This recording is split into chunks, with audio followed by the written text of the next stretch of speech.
Bonjour à tous, c'est Pierre-Alexandre pour Technoid. Aujourd'hui, on va faire la prise en main du Asus Zenfone AR pour réalité augmentée.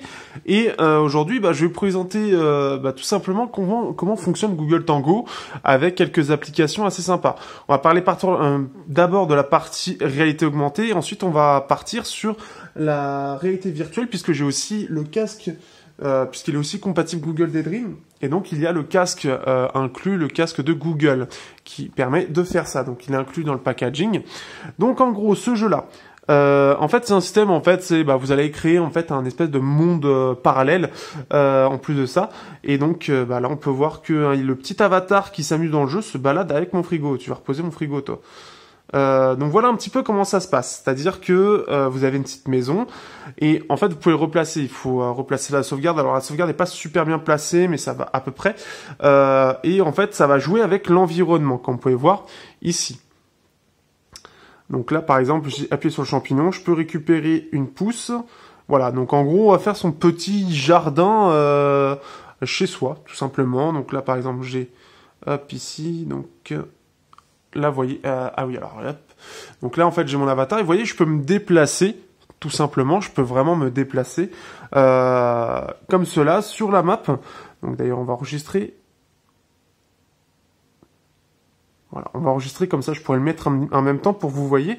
Et en fait, je peux vraiment me déplacer. C'est-à-dire que là, vu que j'enregistre justement, je vais pouvoir vraiment me déplacer comme si c'était réel en fait. C'est-à-dire que ce que vous voyez comme ça, en fait, ce que vous avez vu au départ, je le vois toujours, mais je suis au-dessus, par exemple, de la maison.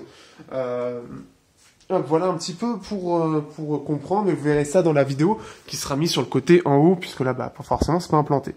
Donc on peut voir vraiment que ça c'est sympa, on va pouvoir déplacer ces objets. On a au-dessus, hop, là vous ne voyez pas, mais vous avez le nuage, il y a le soleil, etc. Et on va avoir pas mal d'interactions. C'est un jeu qui est en soi assez sympa et qui va permettre de voir un peu la réalité augmentée. Je trouve que c'est une réalité augmentée qui est assez bien faite. Et par exemple, si je peux augmenter la taille du frigo. On va augmenter la taille du frigo. Donc là, ça fait quasiment un petit frigo qui est chez soi. Ici, on a une plante qui s'est mise en fait sur le frigo.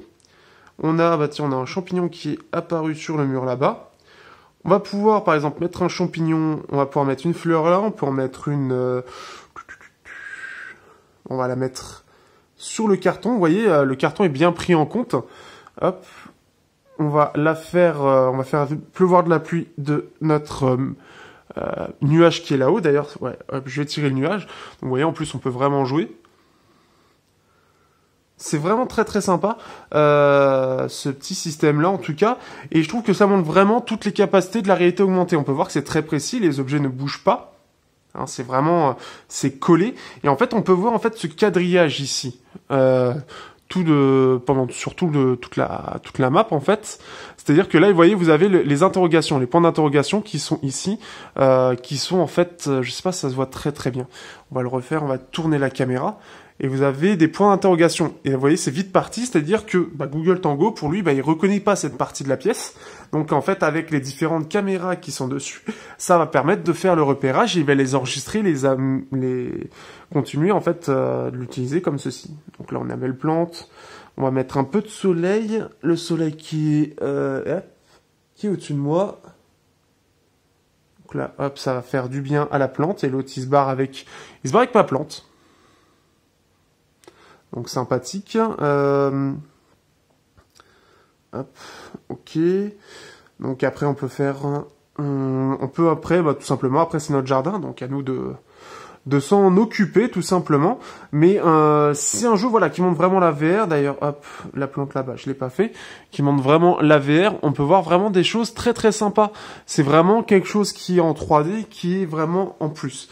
Il y a une grosse évolution de ce point de vue-là. Avant, on avait des trucs un peu, c'était un peu bateau, hein, les applications dans réalité augmentée, puisque c'était un peu pourri au final.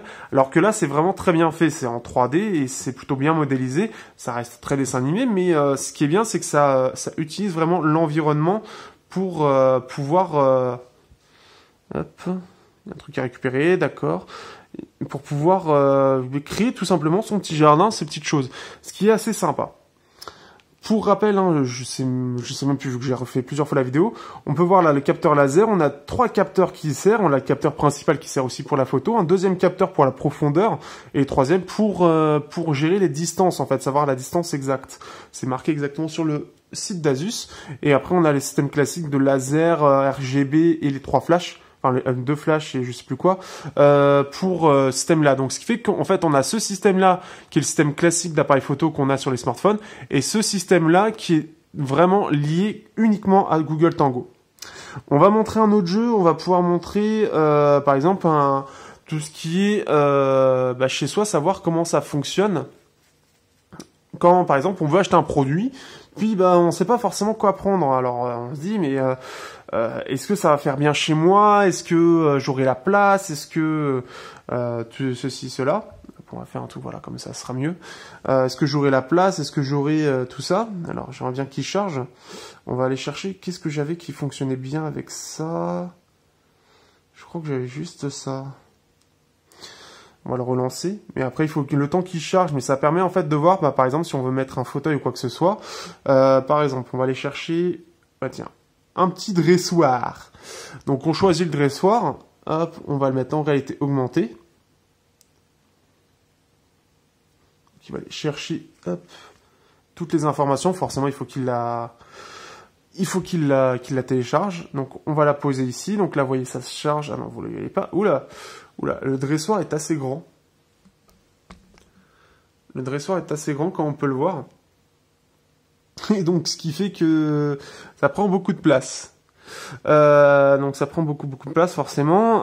Donc là, on se dit, là, c'est pas pour moi. On va aller choisir autre chose. On va aller chercher, voilà. On veut voir, par exemple, à quoi ressemble cette bouilloire. Donc on peut voir ici, pareil, donc je vais pouvoir me déplacer. Donc là, je vais déplacer la caméra pour que je puisse me déplacer. Mais je vais pouvoir me déplacer pour aller regarder à quoi elle ressemble, en fait. Vraiment. Donc c'est vraiment des petites choses comme ça qui font que... c'est pas forcément directement... ça va pas vous intéresser, vous, directement. Mais ça permet de voir, en fait, vraiment ce système-là. Alors ce que je vais faire, je vais enregistrer aussi pour que vous ayez toutes les informations. Donc là, par exemple, c'est un musée, en fait, American Museum and Natural History, qui, cette fois-ci, en fait, s'est amusé par rapport à des dinosaures pour les voir, tout simplement, en vrai, en 3D. Donc, par exemple, si on met le Vélociraptor, hop, on va le poser là, et voilà le Vélociraptor en vrai. Donc, ce qui est vraiment bien avec la réalité virtuelle, donc vous allez voir dans la capture, c'est que là, clairement, on peut le voir vraiment au complet. Donc, on peut le mettre en plus petit si on veut. Et je vais pouvoir vraiment me balader pour le voir vraiment en 3D. Et c'est assez sympa. Donc ce qui fait qu'on peut voir vraiment, on peut se rapprocher. On va pouvoir, hop, on va l'augmenter pour qu'il soit un peu plus grand. Donc je peux pas le mettre à plus de 100%. Donc on peut voir sa taille réelle. On peut voir la taille aussi, si je mets un Codipteryx, que c'est beaucoup plus petit. On peut voir qu'au niveau c'est pas encore très niveau modélisation, vous voyez, c'est assez sommaire en soi, mais ça permet de voir en vrai. Et donc on va pouvoir vraiment se balader et donc le voir en vrai comme ceci. Donc on peut voir qu'il est amusant. Illustration. Vous voyez, je peux même mettre des tableaux en fait chez moi, donc des faux tableaux. Hein. Mais si je veux en acheter un, je peux voir comment c'est. Tiens, si on va aller voir. Qu'est-ce qu'ils nous disent ici? Et on va s'appuyer là. Donc avec sa longue, ses plumes, etc. Enfin, on a même une petite définition. Alors par contre, il est un peu bugué. Dégage, voilà. Mais on a des tableaux aussi qu'on peut mettre directement comme cela. Donc ça fait vraiment comme si on avait pratiquement un muséum. Alors ça reste assez simple, hein, mais c'est assez sympa, je trouve, comme idée. Qu'est-ce qu'on a sinon? On va revenir au menu principal. Là. Qu'est-ce que je peux vous montrer qui est assez cool. On va faire celui de Hot Wheels. Alors Hot Wheels par contre n'utilise pas du tout l'environnement en soi, c'est-à-dire que là, il va juste se repérer dans l'espace par rapport à l'environnement dans lequel on évolue, mais il n'y a rien qui est visuellement vu. Hop. Donc vous voyez en fait là, c'est-à-dire que ce que vous voyez, c'est que là, vous voyez, la table, je me balade dessus, donc je vais pouvoir mettre mes petites choses.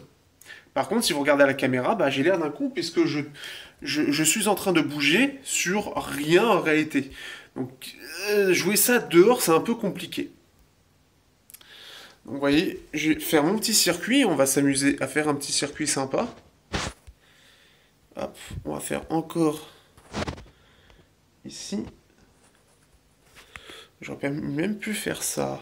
On va faire...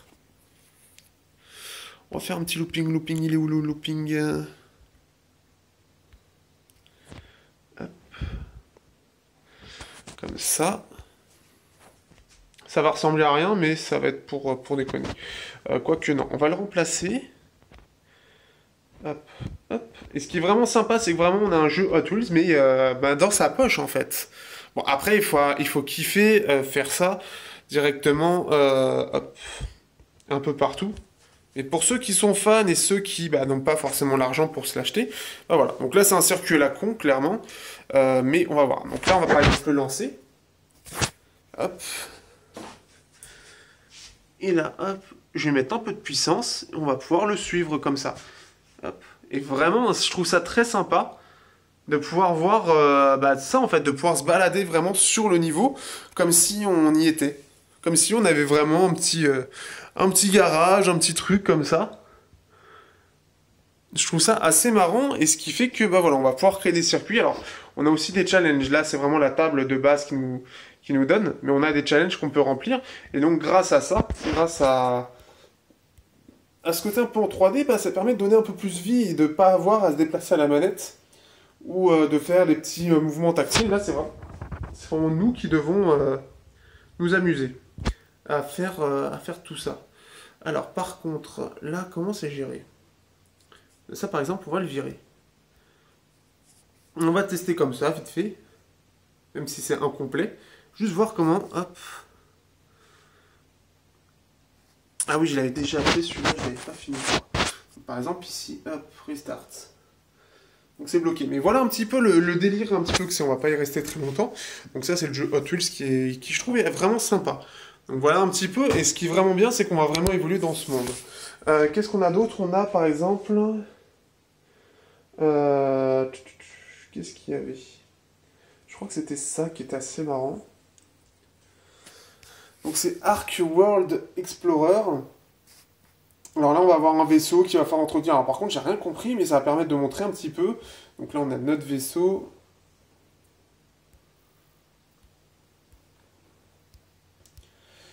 Alors là, par contre, il est censé être dans l'environnement, mais il n'y est pas. Donc là, tenez l'appareil fermement. On va poser... Hop, scanning. Et là, on peut voir bah, le vaisseau. Hop, bon, bah, je suis tout en bas, mais on peut le mettre sur une table, en gros. Et on va pouvoir voir... Bah, hop là. Ah, putain. L'enregistrement légèrement bugué. Enfin, j'ai légèrement... Il fallait échapper le téléphone. Donc voilà, donc là, il essaie de se repérer.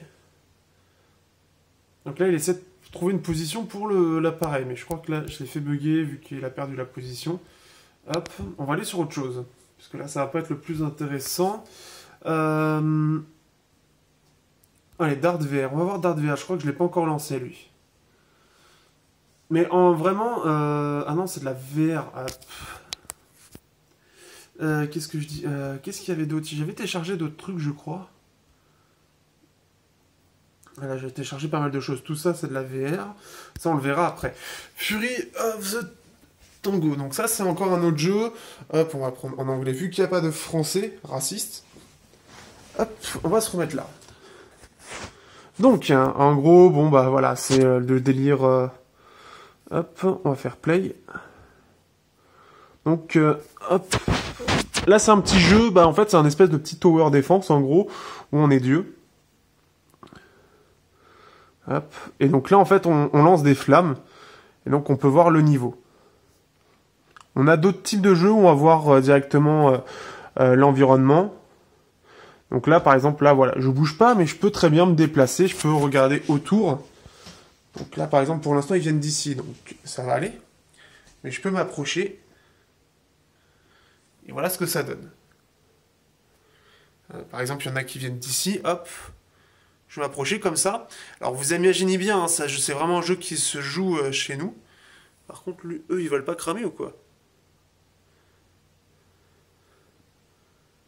Voilà. Donc voilà un petit peu ça. Ah, bonjour le chat. Donc voilà un peu le système un peu de Google Tango qui clairement en fait bah, il faut aimer en fait. C'est un système qu'il faut aimer. Par exemple là, il faut que j'aille chercher. Là, je suis trop loin. Hop, bon, bah, je vais rebouger. Il y en a ici. Ah, il y en a, ils sont aux portes.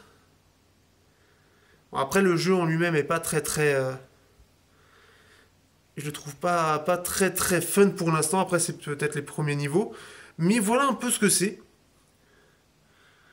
de faire de la réalité augmentée. C'est vraiment ce système où l'environnement va avoir un impact sur ce que l'on fait. Voilà un petit peu. Maintenant, on va parler un peu de Google, le Cardboard. Donc, je vais pas faire de transition hop, ici. Je le ferai après, puisque tout sera fait sur le téléphone. Hop.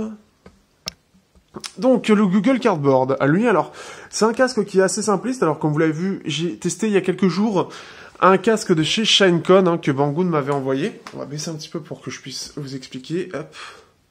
Et donc c'est un casque qui est assez complet avec une partie, même un casque intégré.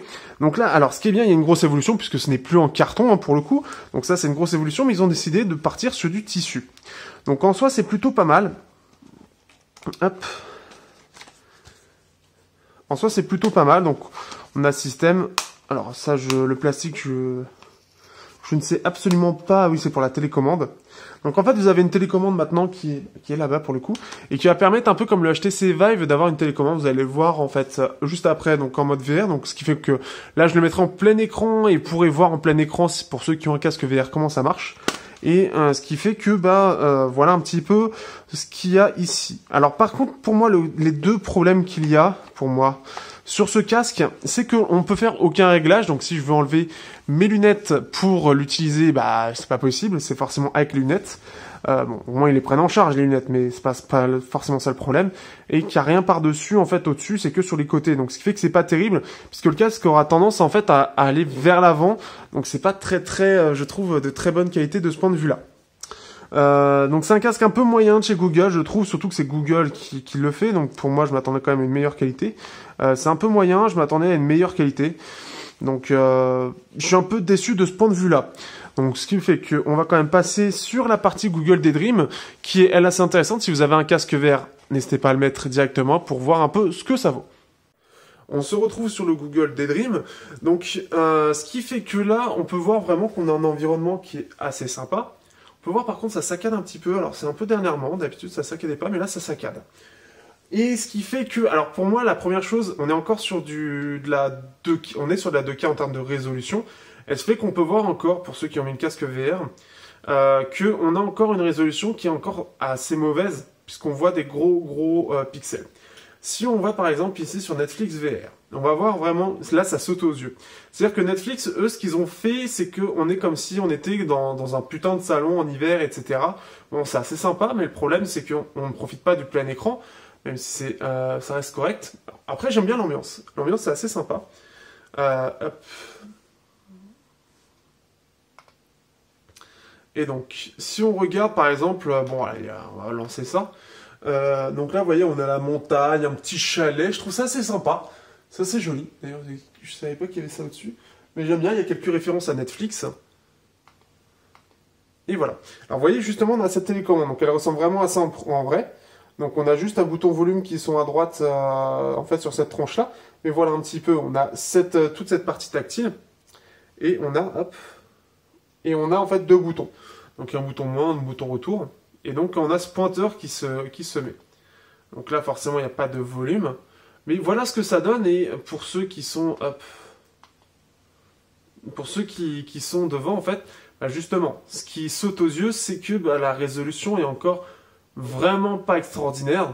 Et on n'en profite pas. L'autre chose, d'ailleurs, j'en profite tant qu'on y est, c'est que vous voyez, j'arrête pas de remettre en place. C'est quelque chose qui existait déjà, c'est pas lié au modèle, c'est lié à Google. Je sais pas ce qu'ils font, mais ça aurait tendance à se décaler au fur et à mesure du temps. C'est-à-dire que, vous allez voir, si je reste quelques temps comme ça, on va le mettre sur le 19. Alors lui, il remonte tout seul, il se désactive, mais si je reste comme ça, vous allez voir que l'image va se décaler toute seule. Et c'est très chiant, parce qu'en plus de ça, si vous voulez regarder un film, bah, le problème c'est que vous allez tourner la tête, vous allez tourner la tête, vous allez tourner la tête, mais vous êtes assis. Donc si vous vous remettez en mode normal, vous voyez l'écran il est plus à la même place. Et ça c'est très très chiant. C'est très chiant et en plus ce n'est pas lié au téléphone. C'est quelque chose que j'avais déjà quand j'avais déjà testé par exemple d'autres casques VR où il y aura ce décalage. Et même avec des Dreams, ils n'ont pas réglé ce problème. Ce qui fait que c'est très relou et quand vous jouez, bah, vous aurez tendance souvent à devoir le remettre. Là, je vais le laisser, vous allez voir, ça va se décaler. Ça se voit si on est un petit peu... on va attendre quelques secondes, mais on va le voir. Au-delà de ça, gros problème. Putain, il va falloir que je le revoie ce film, parce qu'il était très très con. Oui, il était vraiment très très con. On peut voir déjà que l'image n'est plus très bien centrée. On peut voir que on commence à voir l'écran qui va de plus en plus vers la droite. Ça, c'est quelque chose vraiment de lié à Google. Je ne sais pas comment ils gèrent ça. Je ne comprends pas pourquoi ils ne font pas quelque chose pour dire « Oui, mais l'utilisateur, il n'a pas bougé pourtant. » Il y a toujours ce petit décalage. Je ne sais pas du côté d'Apple si ça le fait, du côté des iPhones. Mais là, ça le fait sur tous les Android que je l'ai fait, que ce soit du Qualcomm, que ce soit du Asus, que ce soit enfin n'importe quel acteur. Hop, bah, j'ai la buée qui se met, ça c'est cool aussi. On va revenir, au menu principal, on va montrer un petit jeu. Alors les jeux, hop, on va y aller comme ça. Qu'est-ce qu'il y avait de sympa pour montrer les jeux? Alors on en avait quelques-uns de sympas, j'avais normalement le jeu de cartes qui était très sympa, qui manquait un peu de... On va mettre un peu de musique. Qui manquait un peu de punch, ou je ne pourrais pas vous dire.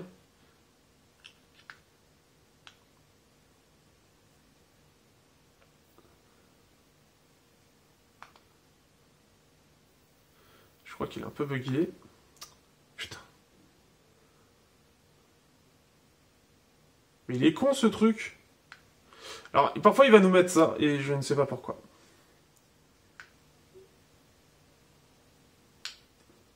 Ah, je crois que j'ai plus rien dans la manette.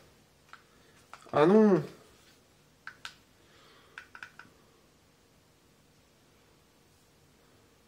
Bah si. Bon bah elle s'est déconnectée. On va relancer le jeu. Donc la manette, bah là, elle a perdu la connexion. Pourquoi? Je ne sais pas. Je ne sais pas du tout. Par contre, ce que je remarque avec le nouveau Google Cardboard de Google, c'est que... Mais vas-y! Mais oh! Pourquoi tu veux que je le retire? T'es con! Bon bah il est con. Et là je perds la connexion. Oh! Tu vas te reconnecter, oui?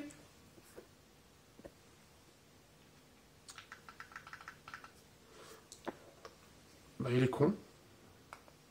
Bon, c'est un autre jeu, super. Qu'est-ce qu'il y avait de sympa? On va lancer ce jeu-là.